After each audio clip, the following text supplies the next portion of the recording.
Hello friends, welcome back to mixture పొట్లం channel. నేను మీ లోకేష్ ని. ముందుగా మన ఛానల్ కి ఎవరైనా కొత్తగా వచ్చి ఉంటే వెంటనే ఓటీటీ మూవీ రివ్యూస్ కోసం లేదా వెబ్ సిరీస్ రివ్యూ కోసం లేదా మూవీ సెషన్స్ కోసం అయినా సరే మన ఛానల్ అయితే సబ్స్క్రైబ్ చేయండి. ఈ రోజు మూవీ రివ్యూ వచ్చేసి సోనీ లీవ్ లో తెలుగులో రిలీజ్ అయిన నారివెట్ట. ఈ మూవీ వచ్చేసి రియల్ లైఫ్ 2003 లో ముతంగా ట్రైబలైజేషన్ గురించి అనమాట. సో ఈ మూవీ చూసాక నా ఒపీనియన్ వచ్చేసి పర్లేదు, ఒకసారి చూడొచ్చు అంతే. ఫస్ట్ హాఫ్ స్లోగా వెళ్తుంది, like love story and predictable plot. But second half last 35 minutes is the soul of the movie అనొచ్చు. చాలా బాగా తీశారు, ఎమోషనల్ గా కూడా కనెక్ట్ అవుతాము. బట్ ఈ లవ్ స్టోరీ ట్రాక్ నాకెందుకో తీసేసి ఉండాల్సింది అనిపించింది. ఎటువంటి యూజ్ లేదు మూవీలో. దాని బదులు ఈ సెకండ్ హాఫ్ లో ఈ ఇన్సిడెంట్స్ అన్నిటిని ఎక్స్టెండ్ చేసి చూపించవచ్చు మనకి. ఎనీవేస్ మూవీ ఒక ఫ్లో లో చూస్తే బోర్ కొట్టదు. స్టోరీ అంతా కూడా వయనాడు ప్రాంతం సమీపంలోని అడవి ప్రాంతంలో ఉండే జనాల్ని గవర్నమెంట్ ఆదేశాల మేరకు అక్కడ నుండి ఖాళీ చేయమంటారు. సో ఆ ల్యాండ్ కోసం అక్కడ ఉండే వాళ్ళంతా ప్రొటెస్ట్ చేస్తారు. అయితే ఈ ప్రాసెస్ లో వాళ్ళకి జరిగిన అన్యాయం ఏంటి అండ్ ఎదురైన కాన్సిక్వెన్సెస్ అండ్ లాస్ట్ ఏమైనా తెలియాలంటే ఈ మూవీ చూడాల్సిందే. ఒకవేళ మూవీ చూడని వాళ్ళు ఎవరైనా ఉంటే ఇక్కడతో రివ్యూ అయితే క్లోజ్ చేయండి. నేను ఇప్పుడు ఒక స్పాయిలర్ గురించి అయితే డిస్కస్ చేయబోతున్నాను. అలానే మూవీ చూసిన వాళ్ళు ఎవరైనా ఉంటే ఈ పాయింట్ విన్నాక మీకేమనిపించిందో కింద కమెంట్ అయితే చేయండి. నాకు అర్థం కాని పాయింట్ ఏంటంటే పోలీస్ కానిస్టేబుల్ గా hero behaviour in second half చాలా స్ట్రేంజ్ గా అనిపించింది. లైక్ తన తోటి ఆఫీసర్ కి జరిగిన ఇన్సిడెంట్ తర్వాత ట్రైబల్ పీపుల్ మీద హీరో అయితే జారి పడతాడు, కానీ దానికంటే ముందంతా కూడా కోపంగా ఉన్నట్టు చూపిస్తారు. ఇక్కడ చేంజ్ ఆఫ్ బిహేవియర్ ఎలా జరిగిందని చూపిస్తారంటే తన ఫ్రెండ్ ని చంపింది ట్రైబల్స్ కాదు అని తెలియకపోవడంతో తను మారినట్టు చూపిస్తారు. మరి నాకైతే అక్కడ అలానే చూపించారనిపించింది.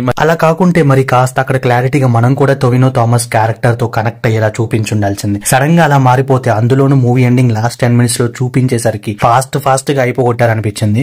మీకు కూడా ఇదే ఫీలింగ్ అనిపించిందా మూవీ చూసాక, లేదా నేను తప్పుగా అర్థం చేసుకున్నాను అనేది కింద కమెంట్ అయితే చేయండి. Overall review of the movie వచ్చేసరికి అలా ఒకసారి అయితే మూవీ చూడొచ్చు. అండ్ అక్కడ ఏం జరిగిందని 2003 లో అని తెలుసుకోవాలనుకుంటే ఖచ్చితంగా ఈ మూవీ అయితే చూడొచ్చు. అండ్ మీరు కూడా మూవీ చూసాక మీకేమనిపించిందో please do comment. And thanks for watching.